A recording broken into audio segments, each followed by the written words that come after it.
ഇടുക്കി ചിന്നക്കനാൽ മേഖലയിലെ വനംഭൂമി കയ്യേറ്റം ഒഴിപ്പിച്ചു. ആനിയിറങ്കൽ അണക്കെട്ടിന്റെ വൃഷ്ടിപ്രദേശത്തടക്കം വ്യാപകമായി നടന്ന കയ്യേറ്റമാണ് ദേവികുളം റേഞ്ച് ഓഫീസറുടെ നേതൃത്വത്തിലുള്ള സംഘം ഒഴിപ്പിച്ചത്. പ്രദേശത്ത് ഏക്കർ കണക്കിന് വനഭൂമി വെട്ടിത്തെളിച്ച് ഏലം കൃഷി ഇറക്കാനുള്ള ശ്രമമാണ് വനം വകുപ്പ് തകർത്തത്.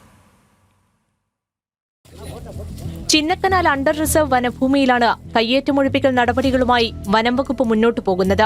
ദേവികുളം റേഞ്ച് ഓഫീസർ അരുൺകുമാറിന്റെ നേതൃത്വത്തിലുള്ള സംഘമാണ് കയ്യേറ്റമൊഴിപ്പിച്ചത്. ഏകദേശം 1.5 ഹെക്ടറോളം വരുന്ന അതീവ പരിസ്ഥിതി പ്രാധാന്യമുള്ള വനഭൂമിയാണ് വനം വകുപ്പ് തിരിച്ചുപിടിച്ചത്. ആനയിറങ്കൽ അണക്കെട്ടിന്റെ വൃഷ്ടിപ്രദേശത്താണ് വ്യാപകമായ കയ്യേറ്റം നടന്നിരിക്കുന്നത്.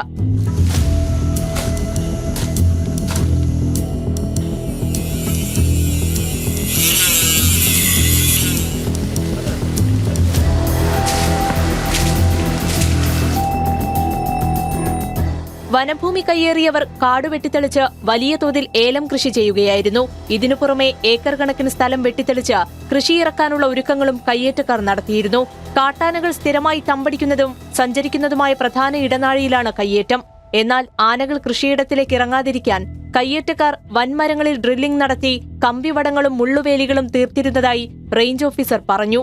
ഇത് നമ്മുടെ 1986 കേരള വൃക്ഷ സംരക്ഷണ നിയമപ്രകാരം വൃക്ഷസംരക്ഷണ നിയമത്തിലെ വകുപ്പ് 5 ഉപവകുപ്പ് 1 പ്രകാരം നമ്മൾ നോട്ടിഫൈ ചെയ്തേക്കുന്ന സ്ഥലമാണ്. ഇതിപ്പം പ്രധാന പ്രശ്നം, ഇവിടെ ഏകദേശം ഈ ചിന്നക്കനാൽ മേഖല 17ഓളം ആനകളുണ്ട്.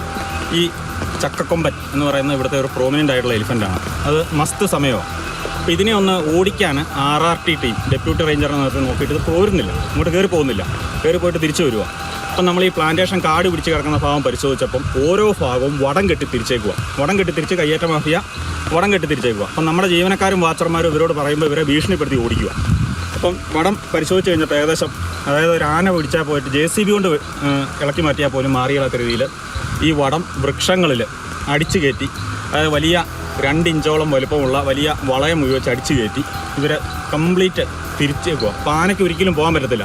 ജനവാസ മേഖലകളിൽ ഇറങ്ങുന്ന ആനകളെ തുരത്താനുള്ള RRT സംഘത്തിന്റെ ശ്രമങ്ങൾക്ക് കമ്പിവേലികൾ തടസ്സമായിരുന്നു. ഇത് മനുഷ്യ വന്യജീവി സംഘർഷം രൂക്ഷമാകാൻ പ്രധാന കാരണമായെന്ന് വനംവകുപ്പ് വ്യക്തമാക്കി. ഏലത്തൈകൾ പൂർണ്ണമായും പിഴുതുമാറ്റുകയും കമ്പിവടങ്ങൾ മുറിച്ചു മാറ്റുകയും ചെയ്തു. സംഭവത്തിൽ കേരള ഫോറസ്റ്റ് ആക്ട് പ്രകാരം വനംവകുപ്പ് കേസ് രജിസ്റ്റർ ചെയ്തിട്ടുണ്ട്.